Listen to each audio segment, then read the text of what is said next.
नमोस्तु गुरुदेव, नमोस्तु गुरुदेव, नमोस्तु गुरुदेव। और एक बात पुनः मैं आपको स्मरण दिला दूं कि आगामी 4 अप्रैल को पूज्य गुरुदेव का मंगल में भव्य प्रवेश 780 क्षेत्र श्री सम्मेद शिखर जी की पावन धरा पर होने जा रहा है। 6 वर्ष के लंबे अंतराल के उपरांत पूज्य गुरुदेव पुनः सम्मेद शिखर पधार रहे हैं और गुरुदेव के जो पावन चरण सम्मेद शिखर पर पड़ेंगे, उस पावन क्षण के साक्षी बनने के लिए देश से ही नहीं विदेश से भी श्रद्धालुओं के आगमन की सूचना लगातार हमें मिल रही है। बिहार और झारखंड के लोग तो काफ़ी उत्साहित हैं ही इस प्रवेश को लेकर के, लेकिन पूरे देश और विदेश में लहर है। जिन लोगों ने अभी तक मन नहीं बनाया है वे सादर आमंत्रित हैं गुणायतन परिवार की ओर से कि आप पधारें। इस पावन क्षण में हम आपका स्वागत करेंगे। आपके लिए सुअवसर होगा पूज्य गुरुदेव के साथ मंगल तीर्थराज की वंदना करने का कार्यक्रम इस प्रकार है। 4 तारीख को गुरुदेव का मंगल में प्रवेश होगा, 5 तारीख को विश्राम रहेगा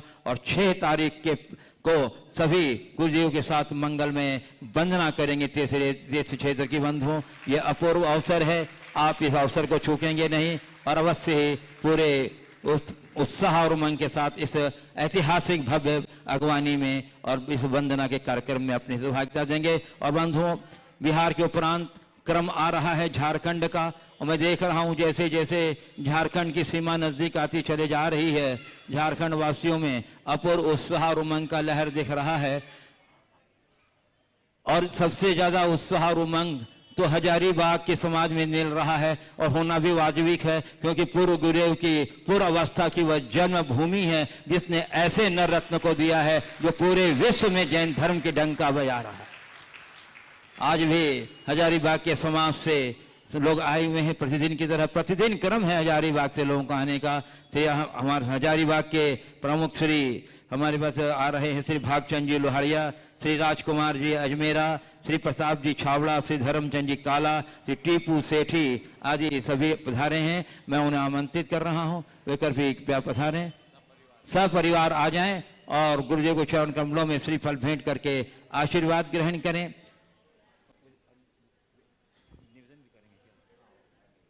और यदि हम आपकी भावना का सम्मान करते हुए आपसे निवेदन भी करेंगे कि आप अपनी भावनाओं से हम लोग को अवगत कराएं, ताकि आपकी भावनाओं से हम भी अपने आप को ऊर्जावान बना सकें। एक बार जोरदार करतल ध्वनि से हमारे हजारीबाग वासियों के सम्मान में तालियों का आवाज़ देकर सम्मान कर दीजिए। बंधु, सब परिवार प्रतिदिन गुरुदेव के आने का तांता है। जब से गुरुदेव का बिहार के सीमा में प्रवेश हुआ है तब से शायद ही कोई ऐसा दिन होगा कि झारखंड के विभिन्न प्रदेशों से और खासकर हजारीबाग के श्रद्धालु नहीं आते होंगे। हम आपके उत्साह उमंग और गुरु भक्ति की भूरी भूरी प्रशंसा करते हैं। जोरदार करतल अभिनंदन बंधुओं इन सबके लिए। और और गुरुदेव के भव्य अगवानी के प्रवेश के कार्यक्रम संयोजक श्री राजकुमार जी अजमेरा अपनी भावना समाज की ओर से प्रस्तुत करेंगे। श्री राजकुमार जी अजमेरा। हम लोग तो महाराष्ट्र जी से परमान सागर जी आधार सागर जी महाराज से नम्र निवेदन करते हुए आ रहे हैं कि वो जल्द से जल्द जितना भी जल्द हो वो हजारीबाग पधारें।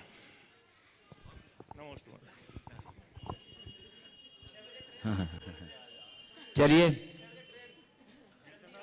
आपके साथ हम लोग भी अनुमोदना करते हैं, क्योंकि उस पावन भूमि पर हम लोग भी साक्षी बनना चाहते हैं गुरुदेव के मंगल प्रवेश का। इसलिए हम भी आपके स्वर के साथ अपना स्वर मिलाते हुए अपेक्षा रखते हैं गुरुदेव का मंगल में प्रवेश हजारीबाग में अवश्य संपन्न हो। और बंधुओं, आज बिहार की राजधानी पटना से वे श्रद्धालु जन आए हुए हैं।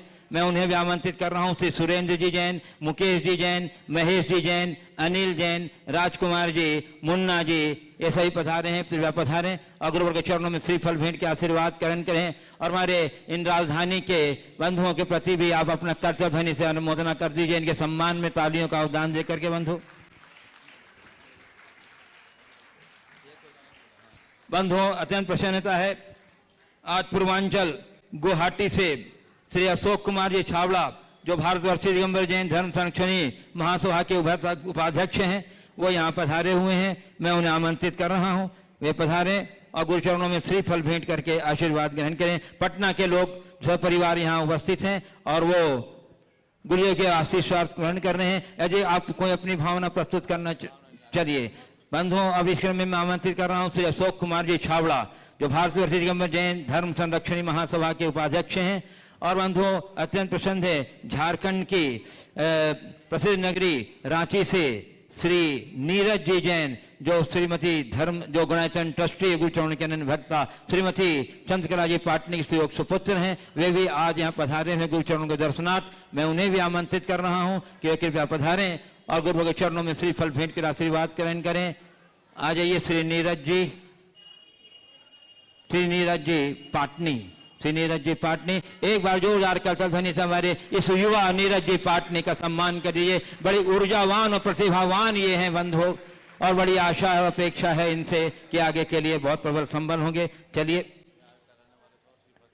बंधुओं, गुरुदेव यहाँ तक आए हैं तो इनके यहाँ तक आने में जो सहयोगी बने हुए, जो पदयात्री, जो अपनी सारी सुख सुविधाओं की तिलांजलि दे करके मार्ग की कठिनाइयों को प्रवाह न करते हुए भी खूब उमंग और उत्साह के साथ पदयात्रा में योगदान दे रहे हैं। एक बार हमारे सभी पदयात्रियों के सम्मान में जोरदार करते ध्वनि से अभिनंदन कर दीजिए बंधु।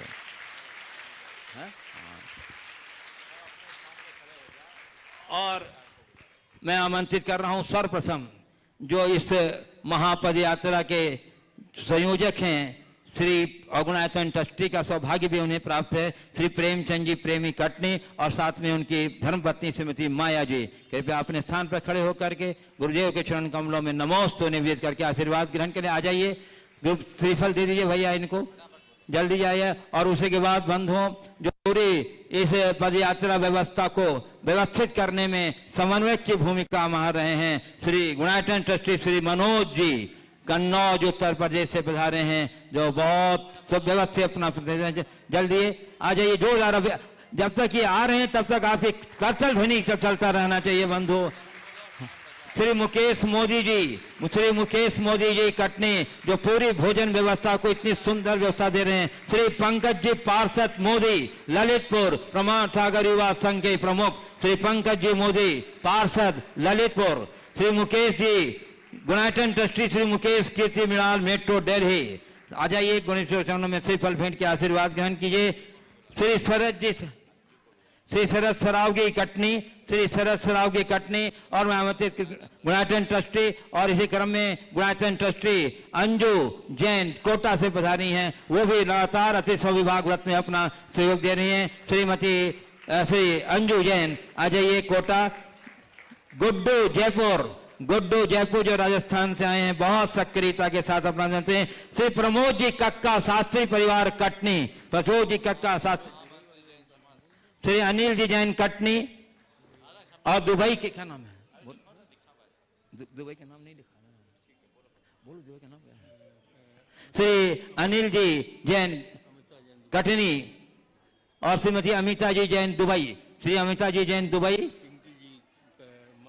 और श्री पिंकी जी जो माउंट आबू से आई हैं, वे भी लगातार इस पद यात्रा में अपना सहयोग दे रही हैं। आ जाइए सीता के साथ, जिनके नाम कोई माउंट आबू से जो आई हैं, माउंट आबू राजस्थान से आ जाइए पिंकी जी, और दुबई से जो हमारी आई हैं बहन, वो भी आ जाए, सादर आमंत्रित हैं। श्री प्रमोद जी जैन चूना वाले कटनी, श्री प्रमोद जी जैन चूना वाले कटनी।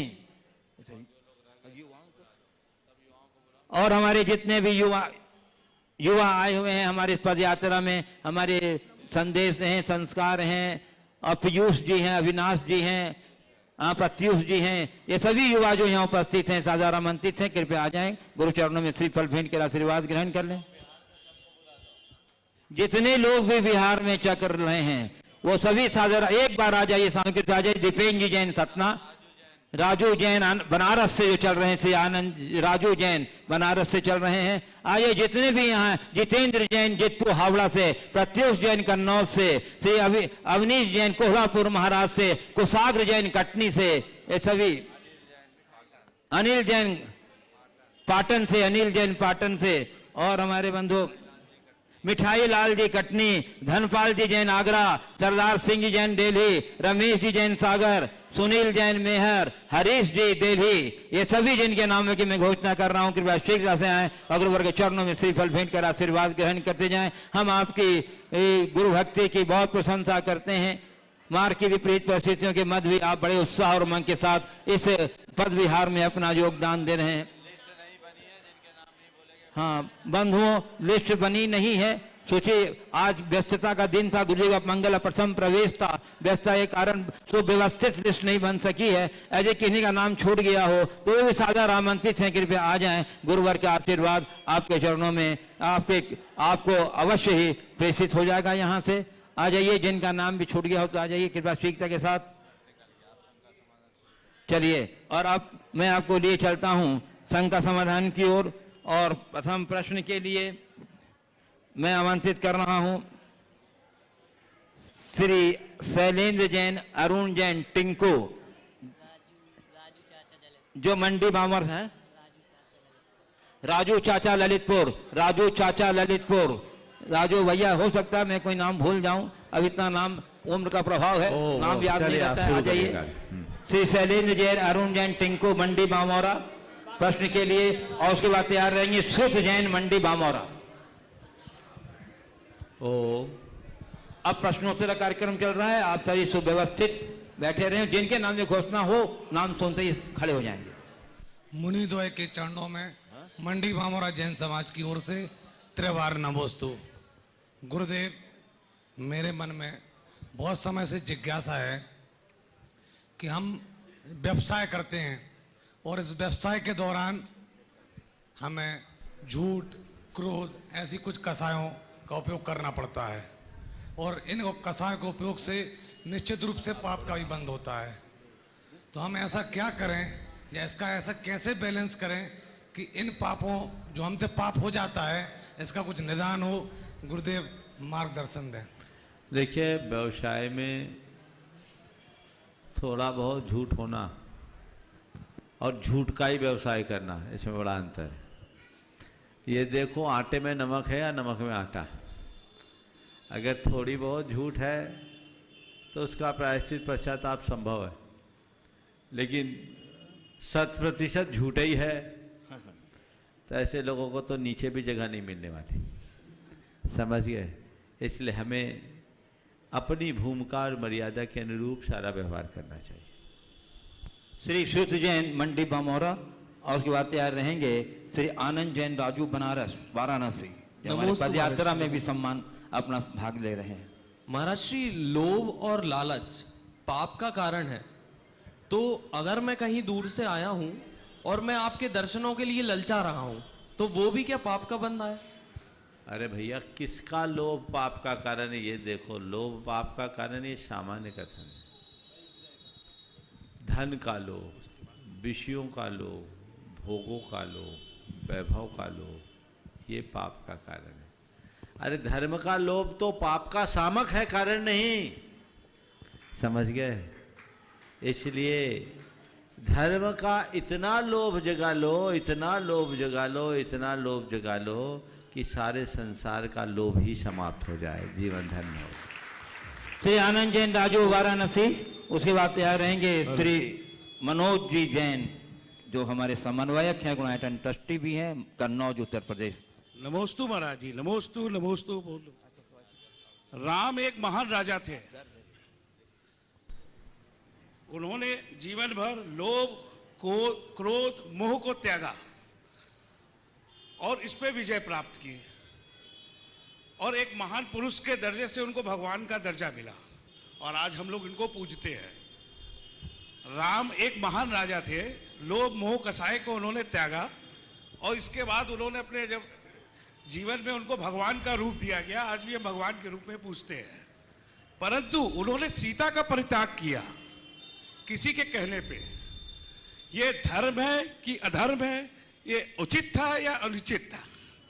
देखिए, सीता के परित्याग के संदर्भ में अनेक प्रकार की व्याख्याएं और विवेचनाएं हुई और लोगों ने अपने अपने तरीके से अपने अपने अभिमत प्रकट किए। आपने इस संदर्भ में मेरा दृष्टिकोण चाहा है, तो मैं तो एक पंक्ति में इतना ही कहूँगा, इस पूरे दृश्य ने सीता को जन जन का आराध्य बना दिया, इसलिए जो हुआ अच्छा हुआ। आमंत्रित कर रहा हूं मनोज जी जैन यूनाइटेड स्टेट कन्नौज। बंधुओं, मैं बताना चाहता हूं कि अब महापद यात्रा जो चल रही है, इसके पुण्यार्जित का सौभाग्य प्राप्त हुआ है। श्रीमती चिंतामणि सवाई लाल जैन परिवार, कन्नौज, मुंबई, उत्तर प्रदेश, और उन्हीं के प्रतिनिधित्व के रूप में हमारे गुणायतन ट्रस्टी मनोज जी समन्वय के रूप में अपना योगदान दे रहे हैं। एक बार जोरदार कर्तव्यनी से चिंतामणि सवाई चिंतामणि परिवार के लिए और हमारे मनोज जी के लिए अभिनंदन कर दिए तालियों के अवदान के साथ। और मनोज जी अपना प्रश्न रखेंगे। गुरुवर के चरणों में मेरे परिवार का और कन्नौज समाज का नमोस्तु नमोस्तु नमोस्तु। गुरुवर, हम अपनी समस्याओं का आकलन किस प्रकार करें कि क्षमताओं के समन्वय के प्रयोग के साथ साथ उसमें निरंतर वृद्धि हो। अपनी क्षमताओं का आकलन किस प्रकार करें कि, आगे की लाइन बोलो। क्षमताओं का समग्र प्रयोग किस प्रकार करें उसमें फिर निरंतर से बोलो, थोड़ा स्पष्ट शब्दों में बोलो। समन्वय, पूरी लाइन तो समन्वय, बोलो बाबा। समन्वय। हाँ, अपनी पूरा फिर से बोलो। हम अपनी क्षमताओं का आकलन किस प्रकार करें कि समस्याओं के समन्वय प्रयोग के साथ साथ उसमें निरंतर वृद्धि होती रहे। क्षमताओं का आकलन किस प्रकार करे कि समस्याओं के समन्वय के साथ समाधान होगा। अरे बाबा, ये समस्याओं का समन्वय होता कहाँ है? सवाल तो सुधार लो। कहीं से आयातित सवाल है ना? हाँ, इसलिए आयातित सवालों में गड़बड़ होता है। देखो, तुम्हारे सवाल को पहले मुझे सुधारना पड़ेगा। क्या आप पूछना चाह रहे हो, पहले ये तो बताओ। शायद पूछने का यही भाव होगा कि हम अपनी क्षमताओं का आकलन कैसे करें कि समस्याओं के सामने आने पर हम समाधान का रास्ता निकाल सकें। जी, है ना? एक ही बात, जब भी तुम्हारे पास कोई समस्या खड़ी हो, जब भी तुम्हारे सामने कोई समस्या खड़ी हो, तुम अपने आप को उससे बड़ा बनाने की शक्ति लगा दो, समस्या अपने आप छोटी हो जाएगी। वाक्य को गहराई से समझना। तुम्हारे पास इतनी सी समस्या है तो तुम अपना समय और अपनी शक्ति समस्या को देखने में मत लगाओ। इतनी बड़ी समस्या है तो तुम खुद को इतना बड़ा बनाने की कोशिश कर लो, समस्या अपने आप छोटी हो जाएगी। आज लोगों के साथ उल्टा होता है, वो समाधान का रास्ता कम, समस्याओं का सामना ज्यादा करते हैं। हमें हमेशा समस्याओं से जूझने की जगह समाधान का रास्ता तलाशना चाहिए। और जब हम समाधान का रास्ता तलाशते हैं तभी अपने जीवन में कुछ बेहतर कर पाते हैं। रहा सवाल अपनी क्षमताओं के आकलन का, अनुभव ये बताता है जब जब मनुष्य के पास समस्याएं आती है तभी उसके भीतर की क्षमता जागती। एक बार एक सज्जन ने अपना एक अनुभव सुनाया। उन्होंने कहा, महाराज गाड़ी से जा रहा था, बीच जंगल में गाड़ी खराब हो गई। भयानक जंगल था, सुनसान रास्ता था, शाम का समय था, कोई दिख भी नहीं रहा था। अब क्या करूं, कहाँ जाऊं? तो पता लगा 2 किलोमीटर 2.5 किलोमीटर आगे एक गांव है, वहाँ कोई मिस्त्री मिल सकता है और वहाँ से कुछ हेल्प हो सकती है। मैंने देखा कुछ नहीं हो सकता तो चलो वहीं तक चलो, पैदल चलो। 2-2.5 बोला गया, 5 किलोमीटर मैं पैदल गया, वहाँ मिस्त्री मिला और मैं उसके साथ उसकी मोटरसाइकिल में बैठ कर आया। तब मुझे लगा कि मुझ में 5 किलोमीटर पैदल चलने की ताकत है, मैं आधा किलोमीटर भी नहीं चल सकता।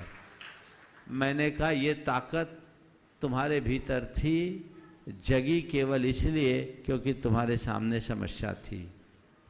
जब कभी कोई समस्या आकर खड़ी हो, तुम समस्या को देखोगे, तुम्हारी क्षमताएं कुंठित हो जाएगी, और समाधान के रास्ते को देखोगे तो समस्या, तुम्हारी क्षमता उद्घाटित हो जाएगी। क्षमता को उद्घाटित करे, कुंठित नहीं। नमोस्तु गुरुवर। मैं आमंत्रित कर रहा हूँ युवा मृणाल जैन, मेट्रो दिल्ली, जो हमारे गुणायतन ट्रस्टी श्री मुकेश जी और कीर्ति जी के सुयोग्य सुपुत्र हैं। मैं चाहता हूं कि मुकेश जी, कीर्ति जी भी उनके साथ खड़े हो जाएं ताकि लोग सब देख सकें कि मुकेश जी, कीर्ति जी के इतने होनहार सुपुत्र मृणाल जी। एक बार जोरदार करताल ध्वनि से सम्मान में इनके उदाहरण दे दीजिए बंधु। नमोस्तु गुरुदेव। अपनी जिज्ञासा रखने के पूर्व मैं अपनी भावनाएं कुछ पंक्तियों के जरिए व्यक्त करना चाहता हूँ, आज्ञा दीजिए। बोलो।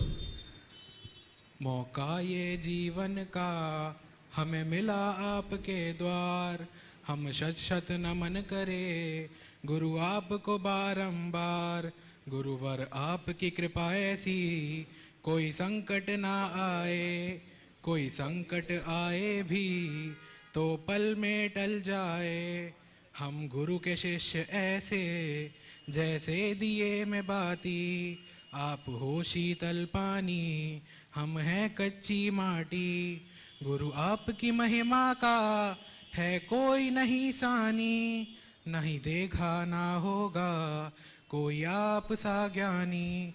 गुरुवर आपके चरणों में ये जीवन है समर्पित, हमारी ये हर सांसें गुरुवर आपको है अर्पित। हम झुक के करते हैं ऐसे गुरु को नमन, है आपके चरणों में हमरा शत शत वंदन, है आपके चरणों में हमरा शत शत वंदन। बहुत सुंदर। बोलो बोलो, सवाल कर लो। गुरुदेव, मेरा प्रश्न यह है कि हम अपने व्यक्तित्व को इतना ऊंचा कैसे करें कि हम लोगों से प्रभावित ना हो, वो हम अपने व्यक्तित्व को इतना ऊंचा कैसे करें कि हम लोगों से प्रभावित ना हो, वो हमसे प्रभावित हो। सबसे पहले तो इस युवा के लिए आप लोग साधुवाद दीजिए। देखो, गुरु भक्ति और भावना तो बहुतों में होती है, लेकिन इस युवक ने केवल इस पद यात्रा में सहभागी होने के लिए अपनी जॉब से रिजाइन किया है और सतना से निरंतर चलता आ रहा है। आप सब देख ही रहे हैं। ये बहुत सराहनीय बात, दिल्ली जैसी जगह में रहकर। और आपको एक बात और बोलूं जो सबके लिए प्रेरणा है। 3 दिन पहले तक ये एक ही वक्त भोजन कर रहा था, पूरा बिहार भी चल रहा था। जब मुझे मालूम पड़ा, हम बोले ये नियम ठीक नहीं है तुम्हारा, तो अब शायद चालू कर दिया होगा। दूसरे टाइम चालू किया कि नहीं किया? हाँ, कर दिया। 3 दिन पहले तक जब मुझे मालूम पड़ा, हम बोले नहीं, इतना एग्जर्शन करना ठीक नहीं है। लोगों के लिए प्रेरणा लेनी चाहिए। दिल्ली जैसे महानगर में रहते हुए भी ये पुरुषार्थ और यही जीवन का सबसे सकारात्मक परिवर्तन है। अभी जो भावनाएं इसने प्रकट की वो उसकी ही अभिव्यक्ति है। आपने जो सवाल किया है, अपने व्यक्तित्व को इतना ऊंचा कैसे उठाए कि औरों से हम प्रभावित ना हो। देखो, हर व्यक्ति को चाहिए कि वो अपना ऊंचा लक्ष्य बनाए और स्वयं को स्वयं की कसौटी पर कसकर देखना सीखे। अपनी कसौटी आप बने, किसी और को अपनी कसौटी ना बनने दें। ऐसा व्यक्ति फिर कभी दूसरों से प्रभावित नहीं होगा, बल्कि दुनिया उससे प्रभावित होगी। तो हमें चाहिए कि जब भी ऐसा मौका आए, अपने लक्ष्य की तरफ समर्पित होते हुए आगे बढ़े और खुद को खुद की कसौटी बना करके आगे चले। हमने एक बार रास्ता तय कर लिया है और सोच विचार कर निर्णय लिया है, तो हमें दूसरों के तरफ देखने की जरूरत ही नहीं है। हम खुद अप दीपो भाव की उक्ति को चरितार्थ करके चलेंगे तो हमारे जीवन में ये सारी बातें घटित हो। मैं आमंत्रित कर रहा हूँ श्री नीरज जी पाटनी रांची, जो रांची से पधारे हैं। श्री गुणायतन ट्रस्टी श्रीमती चंद्रकला जी पाटनी के सुयोग सुपुत्र हैं। आ जाइए नीरज जी पाटनी रांची। ओ नहीं है? उसके बाद आ रही थी प्रत्युष जैन कन्नौज, जो शिरोमणि संरक्षक परिवार गुणायतन के हैं, से संबद्ध युवा हैं, लगातार पद यात्रा में अपना योगदान दे रहे हैं। नमोस्तु नमोस्तु नमोस्तु गुरुदेव। प्रत्युष अपना नाम बोल। हाँ प्रत्युष जी अपना नाम बताए। प्रत्युष, मैं प्रत्युष जैन कन्नौज से। महाराज श्री नमोस्तु नमोस्तु नमोस्तु। महाराज श्री, मेरा प्रश्न है कि प्राय ऐसा देखा गया है जब एक परिवार काफी संपन्न हो जाता है तो वो संयुक्त से विभाजित हो जाता है। मेरा प्रश्न है कि परिवार के सभी सदस्यों को एक दूसरे के प्रति क्या कर्तव्य पालन करना चाहिए जिससे कि वो एक संयुक्त परिवार बना रहे। देखिए, परिवार में विभाजन का कारण संपन्नता नहीं। मैं ऐसे अनेक परिवारों को जानता हूँ जो संपन्नता के शिखर पर है पर आज भी एकजुट है, और पूरी समाज के लिए इसका सर्वश्रेष्ठ उदाहरण आर.के. मार्बल परिवार। इसलिए ये कहना कि संपन्न होने से विभाजन होता है पूरी तरह सही नहीं है। विभाजन की मूल वजह मनुष्य के भीतर पलने वाला अहम है। अहंकार अड़े आता है, संबंधों में दरार आती, प्रेम और आत्मीयता खंडित हो जाती है, लोगों के हृदय में क्षुद्र स्वार्थ की वृत्ति हावी होने लगती है, और ऐसी स्वार्थ प्रेरित मनोवृत्ति से ग्रसित लोग बहुत लंबा साथ निभा नहीं पाते। यदि परस्पर में सद्भाव हो, लोग एक दूसरे के पूरक और प्रेरक बनकर के जिए, अपने संबंधों के आधार को आत्मीयता से जोड़ करके चले, तो उनके जीवन में किसी भी प्रकार की कठिनाई नहीं हो सकती और वो अपने जीवन को बेहतर बना सकते हैं। नमोस्तु नमोस्तु। श्री नीरज जी पाटनी रांची। नमोस्तु महाराज श्री, मैं ये सवाल पूछना चाहता हूँ कि इन बढ़ते हुए दिनों के साथ साथ ये जो रिश्ते घट रहे हैं उनको कैसे रखा जाए सही? बढ़ते हुए समय के साथ हाँ रिश्ते घट रहे हैं। बिल्कुल, दोनों का सवाल एक दूसरे से मिलता जुलता है। बात रिश्तों के घटने की है। आखिर क्यों? रिश्तों का आधार है प्रेम और आत्मीयता, और आज की इस बढ़ती उपभोक्तावादी सोच ने उसके स्थान पर जरूरत और उपयोगिता को बिठा दिया है।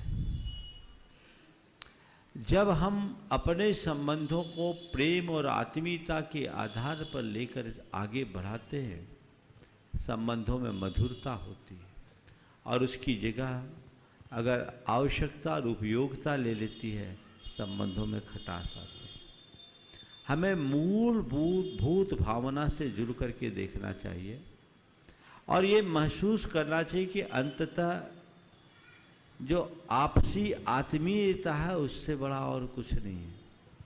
मनुष्य के पास कितना भी पैसा हो, कैसा भी पावर हो, या और कितनी भी क्षमताएं क्यों ना हो, यदि आपस में मधुरता और प्रेम नहीं है तो वह सब चीज़ें व्यर्थ है। इस सच्चाई को व्यक्ति समझे तो सब चीज़ें व्यवस्थित हो सकती हैं। आप गुरुदेव, एक अंतिम ऑनलाइन प्रश्न है, एक महत्वपूर्ण प्रश्न आया है, मैं आपकी अनुमति पूछ लेता हूँ, उसके बाद गया वालों का नंबर इस घड़े के मार्फत से निकलेगा। गुरुदेव, कानपुर से श्री कमल कुमार जैन नमोस्तु पूर्वक पूछ रहे हैं कि कुछ क्षेत्रों एवं मंदिरों में वर्षों से पूजा प्रक्षाल नहीं किया जा रहा है और न ही इसलिए कोई संस्था सुध ले रही है, तो गुरुदेव इसका दोष या इसकी जिम्मेवारी किस पर मानी जाएगी? देखिए, किसी भी मंदिर और किसी भी क्षेत्र के रख रखाव की जिम्मेदारी उसकी व्यवस्था देखने वाली कमेटी की होती है और उनके लिए ये सुनिश्चित करना चाहिए कि जहाँ भगवान विराजमान हैं उनकी सेवा पूजा होते रहे और क्षेत्रों का रख रखाव हो। मुझे नहीं मालूम प्रश्नकार किस क्षेत्र के संदर्भ में बात कर रहा है, लेकिन यदि किसी क्षेत्र में ऐसा है तो इससे बड़ी लज्जा की बात और कोई नहीं होगी। वे लोग कितने अभागे हैं कि भगवान की पूजा अर्चा भी नहीं कर पा रहे, किस परिस्थितिवश नहीं कर पा रहे। ऐसे लोगों को चाहिए कि यदि कोई परिस्थिति है तो उसका निपटारा करे और यदि निपटारा करने में समर्थ ना हो तो समाज का सहयोग लेकर के उसको निपटाए। लेकिन श्री जी को बिना पूजा अर्चा के रखना घोर असाधना है, महान पाप है और इसका फल न जाने कितने भावों में भुगतना पड़ेगा। तो ये जिम्मेदारी होती है समाज की, उसकी व्यवस्था देखने वालों की, भगवान की स्थापना करने वालों की। यदि कहीं आपने भगवान को स्थापित किया है और वहाँ उनकी उपेक्षा हो रही है तो आपको चाहिए कि ऐसे लोगों से बोले कि भाई पूजा अर्चा की व्यवस्था तो आप कम से कम करें, लोगों को दर्शन लाभ करने का अवसर तो दे। ये महान अंतराय कर्म के बंध का कारण है, कई जन्मों के दारिद्र्य का भी हेतु बन सकता है, इसलिए ऐसे कार्यों से बिल्कुल दूर रहना चाहिए। पूज्य गुरुदेव, अब मैं स्थानीय जिज्ञासुओं का आपकी अनुमति से हाँ ये लॉटरी सिस्टम इसको कह सकते हैं, मैं कर रहा हूँ। विनोद विमल जी ने अपनी बाल बचाने की व्यवस्था कर रखी है। ऐसे केस लोज का टाइम तो आ ही गया है इनका।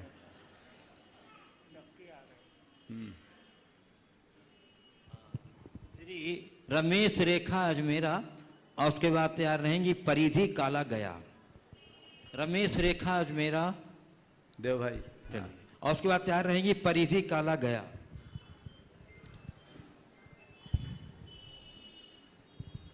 जल्दी परिधि काला खड़े हो जाओ अपने स्थान पर, जिसका नाम का घोषणा होता है वो अपने नाम पर खड़े हो जाए। बोलिए। नमोस्तु महाराज जी, नमोस्तु महाराज, नमोस्तु महाराज श्री। मेरी शंका यह है, संयुक्त परिवार के संबंध में मेरी शंका है। संयुक्त परिवार में सामंजस्य बनाकर कैसे चलें कि क्रोध, मान, माया, लोभ आदि कसायों से हम ऊपर उठ जाएं और त्याग और समर्पण की भावना बनी रहे, हम खुद भी खुश रहें और औरों को भी खुश रह सकें और हमारा धर्म और कर्म दोनों सुचारू रूप से चल सके। देखिए, बहुत बड़ा प्रश्न किया है, अगर व्याख्या करूंगा तो पूरा सत्र आपके लिए समर्पित हो जाएगा, लेकिन ऐसा मैं नहीं करूंगा। पर 4 बातें आपसे संक्षेप में कहता हूं जो परिवार की खुशहाली के आधार है। सबसे पहली बात, परिवार के जितने भी लोग हैं वे एक दूसरे का आदर करना सीखें। समादर हो, आदर बहुमान एक दूसरे का होना चाहिए। अगर आप एक दूसरे की कद्र करेंगे तभी परिवार फलेगा फूलेगा। दूसरी बात है, एक दूसरे को सहयोग दें। जहाँ जैसी ज़रूरत हो एक दूसरे के साथ कोऑर्डिनेशन होना चाहिए। तीसरी बात, एक दूसरे की प्रशंसा करें। यदि किसी ने कोई अच्छा कार्य किया है तो उसकी प्रशंसा मुक्त कंठ से करें, आलोचना न करें। यदि कोई कमी भी है तो उसे इस तरीके से बताएं कि सामने वाला उससे प्रेरणा पाए, वो अपने आप को अपमानित महसूस न करे। हम एक दूसरे की प्रशंसा करने की आदत डालें और एक दूसरे को श्रेय देने का अभ्यास बनाएं। हम खुद कितना भी अच्छा करें पर उसका श्रेय यदि दूसरों को देते हैं तो इससे परिवार में प्रेम और समरसता बहुत अधिक बढ़ती है। इसके अतिरिक्त क्या न करें, एक दूसरे की आलोचना न करें, एक दूसरे का अपमान न करें, जरूरत से ज़्यादा एक दूसरे की टीका टिप्पणी ना करें और पीठ पूछे किसी के विषय में उल्टा न सुने। यदि कोई कुछ कहे भी तो उस पर बिल्कुल भरोसा न रखे। यदि ये बातें ध्यान में रहे तो परिवारों को सुव्यवस्थित होने में कठिनाई नहीं। परिधि काला उसके बाद तैयार रहेंगी श्रीमती उषा अजमेरा गया।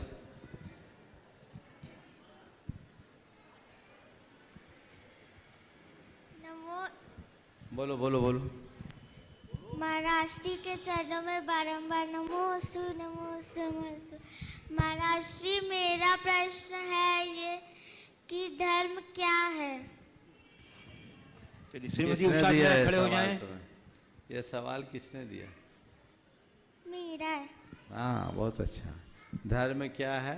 अच्छा काम करना धर्म, ठीक है ना। चलो श्रीमती उषा अजमेरा गया। उसके बाद तैयार रहेंगे नमी गंगवाल गया। मुनिद्वय के चरणों में कोटि कोटि नमन। मुनीश्री, मेरी ये जिज्ञासा है कि तीर्थंकर प्रकृति का बंध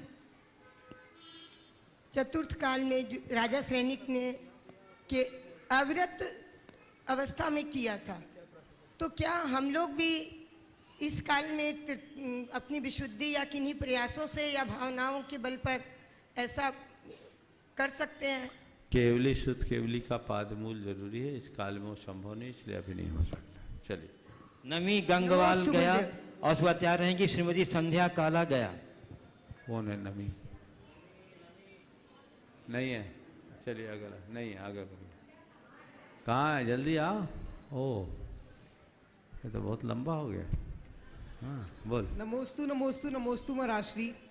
महाराष्ट्री, मेरा ये प्रश्न है कि आज के इस समय में अच्छाई का परिणाम बुरा ही क्यों मिलता है? देखो, अच्छाई का परिणाम बुरा नहीं मिलता। ये जरूर है कि कुछ लोगों के साथ ऐसा देखने में आता है कि वे अच्छा करने के बाद भी बुरा परिणाम पाते हैं। ऐसे लोगों को हताश नहीं होना चाहिए और ये सोचना चाहिए कि जरूर हमने कभी लोगों का अच्छा करने पर उसकी बुराई की है, इसलिए आज मेरे द्वारा अच्छा करने पर भी मेरी बुराई मुझे मिल रही है। लेकिन अब मुझे और अच्छा करना चाहिए। जब अच्छा करने पर बुराई मिल रही है तो बुरा करने पर पता नहीं क्या होगा, फांसी लग जाए। इसलिए और उत्साह के साथ मुझे अच्छा करना चाहिए। समझ? प्रोफेसर सुमन जैन, प्रोफेसर सुमन जैन और उसके पूर्व संध्या काला तैयार है। Hello hello. संध्या काला के बाद सुमन जैन तैयार। दोनों गुरुवर के चरणों में मेरा त्रिकाल नमोस्तु नमोस्तु नमोस्तु। हे गुरुवर, आप हमेशा चार बातों के लिए बोलते हैं हमेशा। मेरा भी प्रश्न इसी से संबंध है। हे गुरुवर, सहजता, सरलता, विनम्रता और पवित्रता हमारे जीवन में किस प्रकार आए? हे गुरुवर, मेरी शंका का समाधान करें। सहजता, सरलता, पवित्रता और विनम्रता हमारे जीवन में किस प्रकार आए? हमने 1 जनवरी को जो प्रवचन दिया सुन लो, उसमें पूरा आ जाए। ठीक है। प्रोफेसर सुमन जैन नमस्ते। और उसके बाद तैयार रहेंगी प्रीति अजमेरा गया। Hello hello. मेरे जीवन को परिवर्तित करने वाले मेरे आराध्य आपके चरणों में शत शत वंदन। नमोस्तु नमोस्तु नमोस्तु। महाराज जी, मेरी एक जिज्ञासा है जो मैंने पाठशाला, जैन पाठशाला में या किसी भी पाठशाला में अध्ययन कराते समय अनुभव की है। वो जिज्ञासा है कि आज के जो पीढ़ी है वो अनुशासन में रहना अपनी शान के खिलाफ समझती है और हम उसको अनुशासित करने में गुरुवर नाकाम रह रहे हैं। कृपया निर्देशित करें कि क्या हम कैसे उन्हें अनुशासन का पाठ पढ़ाएं ताकि वे उनका पूरा जीवन संयमित हो और वे देश के जागरूक नागरिक बन सकें। देखिए, बात बिल्कुल सही है। चूँकि आप अध्यापन कार्य से जुड़े और ऐसी परिस्थितियों का सामना आपको नित्य करना होगा। ये समय का बदलाव।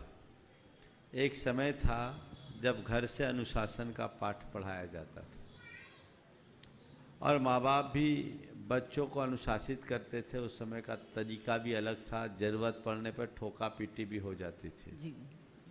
आज समय बदल गया। अब ना घर में वैसा वातावरण है न ही शिक्षण संस्थानों में। यदि कहीं कुछ शक्ति हो जाए तो प्रतिक्रियाएं उल्टी होती। हम सबके सामने परिणाम है। हमारे यहाँ एक नीति कही गई है, लालनाथ बहवह दोषा ताड़नाथ बहवह गुना तस्मात् शिष्यम च पुत्रम च ताड़िये न तु लालिये। कि लाड करने से बहुत दोष होता है और तर्जना करने से, डांट डपट करके रखने से, ताड़ना करने से बहुत से गुण प्रकट होते हैं। इसलिए शिष्य और पुत्र को ज्यादा लाड मत करो, ताड़िये न तु लालिये। ये अनुभव प्रसूत नीति है। पर समय बदल गया, परिणाम हम सबके सामने है। कईयों का भविष्य बिगड़ जाता है। ऐसी घड़ी में एक काम बहुत अच्छे से किया जा सकता है और कई परिवारों में ऐसा है ही। घर में ही वातावरण ऐसा बने कि बच्चों को आत्मानुशासन का पाठ पढ़ने का अवसर मिले। घर परिवार का वातावरण हो, बच्चे प्रारंभ से अनुशासन में ढल जाए तो सारी स्थितियां व्यवस्थित बन सकती। प्रीति अजमेरा गया, उसके बाद तैयार रहेंगे कुशाग्र जैन। दोनों गुरुवर के चरणों में मेरा और मेरे पूरे अजमेरा परिवार का नमोस्तु नमोस्तु नमोस्तु। महाराज श्री, एक शंका है कि आज की पीढ़ी लॉजिक पर ध्यान देती है। आज की पीढ़ी लॉजिक पर ध्यान देती है, लॉजिक बुद्धि के साथ चलता है। और आपने बताया कि बुद्धि और श्रद्धा साथ नहीं रहते, तो सामंजस्य कैसे बिठाएं? देखिए, लॉजिक का प्रयोग करो उतना ही जितने में हम तथ्य तक पहुंच सके। वह तर्क हमारे लिए व्यर्थ है जो तथ्य को ही नष्ट कर दे। तर्क का प्रयोग वहीं तक करना चाहिए जहां तक वो हमें तह तक पहुंचने में सहयोगी हो। एक व्यक्ति तर्क शास्त्री था, वो घी का घड़ा लेके जा रहा था। गर्मी का समय था, घी पिघला हुआ था। उसके दिमाग में एक तर्क उठा, घृताधारम घटम व घटाधारम घृतम, घटाधारम घृतम व घृताधारम घटम घटम। अब दिमाग में कीड़ा काटना शुरू किया कि घड़े के आधार पे घी है या घी के आधार पर घड़ा। अब ये चल रहा है, घड़ा घी पे आधारित, घी घड़ा पे आधारित, घड़ा घी पे आधारित या घी घड़ा पे आधारित। बहुत देर तक ये उथल पुथल होते रही। उसने सोचा झंझट में पड़ने की जरूरत क्या, प्रयोग करके देख ले। उसने घड़ा को पलटा, सारा घी नीचे गिर गया। अब बताओ, ऐसे तर्कों का क्या अर्थ? तो तर्क सत्य तक पहुंचने में अगर सहायक हो तो स्वीकार्य है, और तर्क तथ्य को ही नष्ट करने लग जाए तो वो व्यर्थ है। इसलिए हमें लॉजिक का उतना ही प्रयोग करना चाहिए जितना आवश्यक और उपेक्षित है।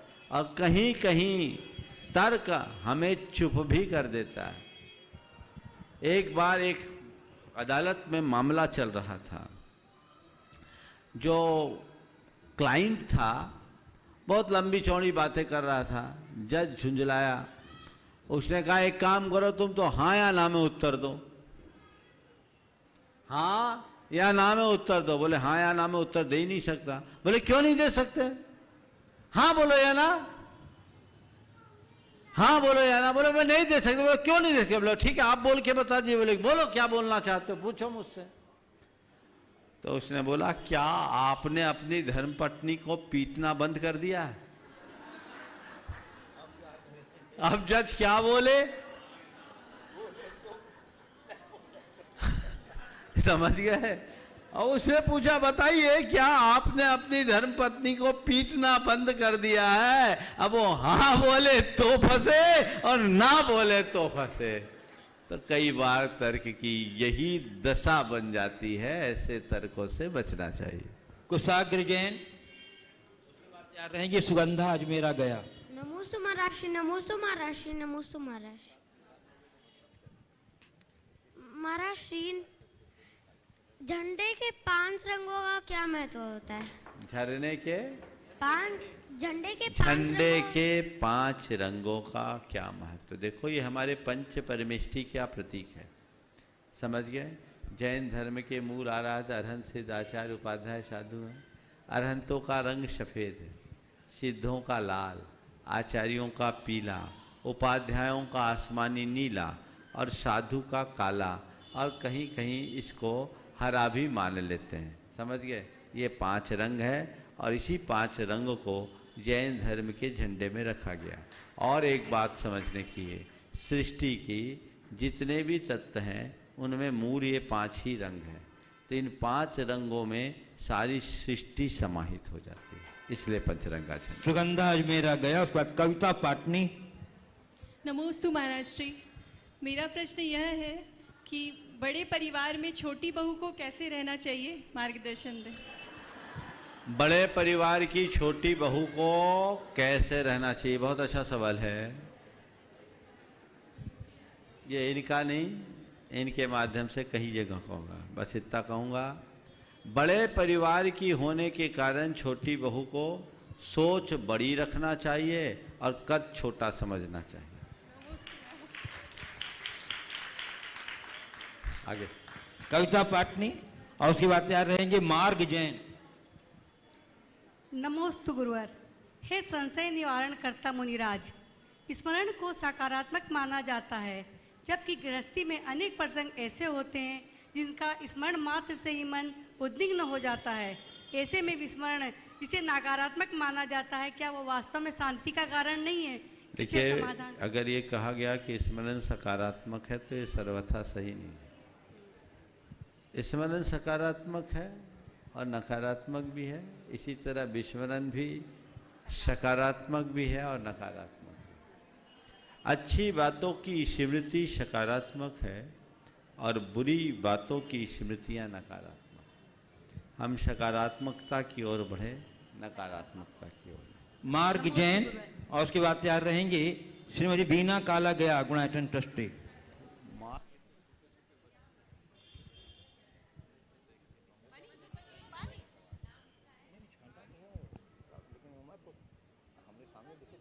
बोलो। नमोस्तु महाराज जी, नमोस्तु महाराज जी, नमोस्तु महाराज जी। बोलो। महाराज जी, मेरे को अंधेरे में जाने से डर क्यों लगता है, मैं क्या करूं? क्या बोल रहा है? अंधेरे में जाने में डर लगता है।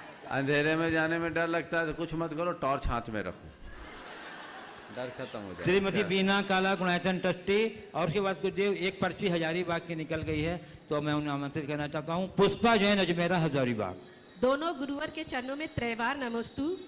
गुरुवर, मेरी जिज्ञासा यह है, मैं संयम के मार्ग पे आगे बढ़ना चाहती हूँ। मुझे मोक्ष मार्ग भी देखना है और गृहस्थी भी देखनी है। मैं गृहस्थी में रह करके गृहस्थी कर्तव्योचित का पालन करते हुए मोक्ष मार्ग के पुण्य को कैसे बढ़ाऊं, कृपया मेरी जिज्ञासा का समाधान करे गुरुवर। तो बहुत सालों से देख रही हैं, अब तो आगे बढ़ो, घूम फिर के ही आ जाती। अरे आगे बढ़ोगी तो बढ़ोगी, पहले व्रती तो बनो और अपने साथ वाले को देखो जो आजू बाजू में बैठे हैं, उनके पीछे लग जाओ, सब रास्ता खुलेगा।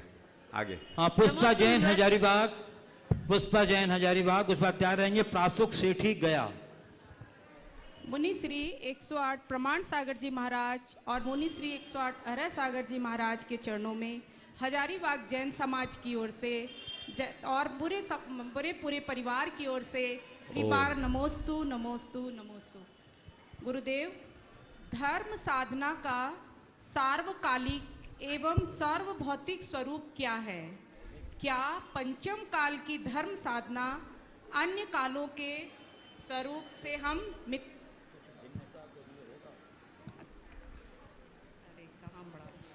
ये सब है डिजिटल प्रश्न है ना, क्या इसलिए पंचम काल की धर्म साधना अन्य कालों के स्वरूप से कुछ भिन्नता को लिए हुए होगा?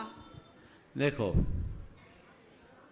अगर देखा जाए तो चौथे काल और पंचम काल की धर्म साधना में थोड़ा अंतर हो सकता है, क्योंकि चतुर्थ काल में अनुकूलताएं थी और पंचम काल में वैसी अनुकूलता नहीं। तीर्थंकर ऋषभ देव के काल में जो धर्म की आराधना थी, बीच के तीर्थंकरों के काल में वो नहीं थी, और भगवान महावीर के काल में भी वो नहीं थी, कुछ परिवर्तन था। पर एक विशेष बात मैं कहूँगा कि चौथे काल में अगर कोई साधु 1000 वर्ष की तपस्या से जो कर्म काटता है, पंचम काल में वो एक दिन की तपस्या से नष्ट हो सकता है। ये हमारे शास्त्रों में कहा। तो ये इस विषम स्थिति में जब हम कुछ बड़ा पुरुषार्थ करते हैं तो उसका परिणाम बहुत ऊंचा आता है, इसलिए हमें हमेशा उत्साहित होकर चलना चाहिए। प्रासुक सेठी गया, उसके बाद सारिका सेठी गया। मुनिराज के चरणों में मेरा 3 बार नमो। सेठी परिवार, प्रासुक सेठी, सारिका सेठी। महाराज जी के चरणों में मेरा 3 बार नमोस्तु नमोस्तु नमोस्तु। महाराज जी, जब दादा घर में रहते थे तो हमें धर्म देखने और सुनने दोनों का लाभ मिल जाता था, तो ऑटोमेटिकली हम लोग के पुण्य और संस्कार में थोड़ी वृद्धि हो जाती थी। लेकिन अब दादा हमें उतना टाइम नहीं दे पाते हैं, तो हम ऐसा क्या करें कि हम अपने जीवन में संस्कार के बीज को बो सके और उससे संस्कार अपने में बढ़ा सके। कृपया मार्गदर्शन। बेटे, संस्कार के बीज तो तेरे दादा ने तुझ में डाल दिया। अब तो तुम 12-14 साल के हो गए होगे। कितने साल के हो? 14 साल में तो संस्कार तो 8 साल में ही डल गए। अब इन बीजों को पल्लवित करने का समय है, समझ गए? अब दादा के पीछे मत लगो, दादा का रास्ता अलग हो गया, अब उनका घर छूट गया, समझ गए, है ना? अब महाराज के साथ गया आ गए तो समझ लो अब अलविदा गया। क्यों विमल जी, है ना? हाँ, अब उधर से भूलो और अपने जीवन को आगे बढ़ाने की कोशिश करो। जो आदर्श हैं, जो संस्कार, उनको अपना करके चलने की कोशिश करो, और कोशिश करो कि दादा तो बाद में जागे, हम तो जवानी में ही जागेंगे और आगे बढ़ेंगे तो काम होगा। हाँ, सारिका सेठी। मंच पर विराजित 2 मुनिराजों के चरणों में मेरा 3 बार नमोस्तु नमोस्तु नमोस्तु। महाराज जी, आज आपके पड़गाहन का लाभ हमें मिला, ये मेरा सौभाग्य है, हमारा सौभाग्य है। महाराज जी, हमें जो आनंद की अनुभूति हुई वह अलौकिक है। महाराज जी, मेरा प्रश्न ये है कि एक श्रावक के लिए वह क्षण सर्वाधिक आनंददायक क्यों होता है? ये तो श्रावक ही जान सकता, हमें क्या पता। बस तो है, अपने जीवन को कृतार्थ करने का ये अवसर है। एक मोक्ष मार्ग के पथिक का सत्कार करने का सुयोग, उस घड़ी जो उसकी खुशी होती है वो अनुभव गम्य है, शब्दों में कहा नहीं जा सकता। जीवन की श्रेष्ठतम घड़ियों में एक है, और इन घड़ियों को अपने जीवन की स्थायी घड़ी बना करके रखे, इसी में हमारे जीवन का सार होगा। इस प्रकार और बाकी है। चलिए, एक नमोस्तु महाराज जी। एक प्रश्न गुरुदेव एक हजारीबाग का रह गया। रंजन टीपू सेठी, हजारीबाग। आ जाइए टीपू सेठी। उसके बाद आशा सेठी, प्राचार्य सर्वोदय विद्यासागर पाठशाला। ओ, टीपू सेठी, उसके बाद आशा सेठी। बोलिए, बोलो। हेलो। महाराज श्री के चरणों में मेरे परिवार और मेरे हजारीबाग समाज की तरफ से नमोस्तु नमोस्तु नमोस्तु महाराज श्री। महाराज श्री, शंका तो नहीं है, मन में एक जिज्ञासा है। आज के समय में और पुराने समय में कुछ अंतर मैं अपने आप में फील करता हूँ। पुराने ज़माने में ऐसा होता था कि हम काम कर रहे हैं हजारीबाग में या गया में या पटना में या कहीं, और मेरे को लगता है कि 4 जगह और काम है, तो मैं अपने देश से, अपने गांव से लोगों को बुलाता था कि भाई आओ काम करो, यहाँ व्यापार है, यहाँ समाज है। आज इसका उल्टा हो रहा है।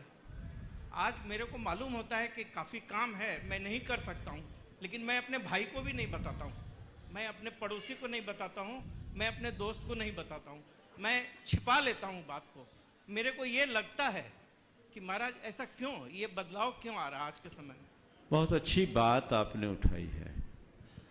यही है सोच का परिवर्तन। पहले लोग केवल अपनी नहीं अपनों की सोचते थे। आज इतना परिवर्तन आ गया कि लोग केवल अपनी सोचते हैं। अब लोगों की सोच संकीर्ण हो गई। स्वार्थ केंद्रित मनोवृत्ति का ये दुष्फल है। इसका ही कुपरिणाम है कि व्यक्ति और समाज सब अंदर से टूट रहे हैं। हम अंदर से मजबूत बने, औरों को मजबूती प्रदान करें, तभी अपने जीवन में कुछ अच्छा कर पाएंगे और हमें उस आदर्श को आत्मसात करके चलने की जरूरत है। आशा सेठी सर्वोदय प्राचार्य सर्वोदय पाठशाला, उसके बाद तरुणा छाबड़ा गया थे। जय गुरुराज के चरणों में मेरा सत सत नमन, वंदन, अभिनंदन। गुरुदेव, मेरी जिज्ञासा है कि सर्वोदय विद्यासागर पाठशाला जो आपकी प्रेरणा और आशीर्वाद से पुष्पित पल्लवित होकर विशाल वटवृक्ष का रूप ले चुकी है, उसमें करीब 100 बच्चे पाठशाला में पढ़ने भी आते थे, लेकिन कोरोना काल की वजह से पाठशाला को बंद करना पड़ा। लेकिन जब बसंत पंचमी के दिन पाठशाला को फिर चालू किया हम लोगों ने, लेकिन पाठशाला के बच्चे पिछले सब कुछ भूल चुके, यहाँ तक कि 24 तीर्थंकरों के चिन्ह भी भूल चुके। पाठशाला की शिक्षिकाओं को क्या ऐसा पढ़ाना चाहिए, क्या प्रयास करना चाहिए कि जिससे उनके जो दिए हुए संस्कार, धार्मिक ज्ञान हमेशा आजीवन पर्यंत उन्हें याद रहें? देखिए, आप लोग बहुत अच्छा काम कर रही है बच्चों को संस्कार गढ़ने का, ये बहुत अच्छा प्रयास है। और लगभग पिछले 2008 से लगातार और पहले से 7 से एक लंबे अंतराल से इस तरह से पाठशाला को संचालित करना और सुव्यवस्थित संचालित करना बहुत ही प्रशंसनीय कार्य है और इसके लिए मैं सभी को आशीर्वाद देता हूँ इस भाव से कि आगे चलाएं। लेकिन एक बात कहूँगा, हम पाठशाला में केवल रटाना शुरू ना करें। जब हम रटाएंगे तो कुछ दिन बाद वो भूल जाएंगे। हम उन्हें उनके दिमाग में प्रिंट अंकित करना सिखाएं। समझ गए? हर चीज़ें उनके दिमाग में बैठाना शुरू करें एनालिटिक तरीके से। तो अगर हम उनके दिमाग में बैठाल देंगे तो जीवन के अंत तक वो कभी नहीं भूलेंगे। इस संदर्भ में प्रामाणिक समूह ने ऑनलाइन पाठशाला भी शुरू की है। आप उससे जुड़िए, बच्चों को भी जोड़िए। बहुत बच्चे, हजारों बच्चे पूरे दुनिया भर के प्रामाणिक समूह के ऑनलाइन पाठशाला में जुड़ रहे हैं और वहाँ सब मॉडर्न टेक्नोलॉजी के माध्यम से दिखाई जा रही है। वो अपने आप में अद्भुत है, उससे जुड़े। इसी तरह बच्चों को आज की टेक्नोलॉजी का प्रयोग करते हुए कथा आदि के माध्यम से भी हम ज्ञान दे सकते हैं। प्रामाणिक समूह ने लगभग 100 कथाएं अपलोड की है। बच्चों को वो बातें उनके हृदय में अंकित कराएं। केवल नाम रटाने या 5 पाप होते हैं, इंद्रियां 5 होती, कसाय 4 होते, ये रटाने से काम नहीं होगा। हमें चाहिए कि हम उन्हें उनके विषय में जागृत करें, बोध कराएं और इस तरह का भाव बोध जगे कि वे सपने में भी उससे अलग ना हो। इसके लिए एक सुझाव और है, थोड़ी नई बहुओं को अपने साथ लो जिन्हें टेक्नोलॉजी का ज्ञान हो, क्योंकि आपकी पीढ़ी में और आज की पीढ़ी में बहुत बड़ा बदलाव है। आज के समय में हमें बच्चों को उसी तरीके से ज्ञान देना होगा जो टेक्नोलॉजी से जुड़ करके आगे बढ़ सके। जी गुरुदेव, नमोस्तु गुरुदेव, नमोस्तु नमोस्तु। और अभिभावकों से भी मैं कहूँगा कि कोविड काल के कारण भले अभी पाठशाला नियमित नहीं है, लेकिन बच्चों को पाठशाला के लिए निरंतर प्रोत्साहित करें। हाँ। नमोस्तु गुरुदेव। तरुणा छाबड़ा नहीं है? चलिए जल्दी से पूछो।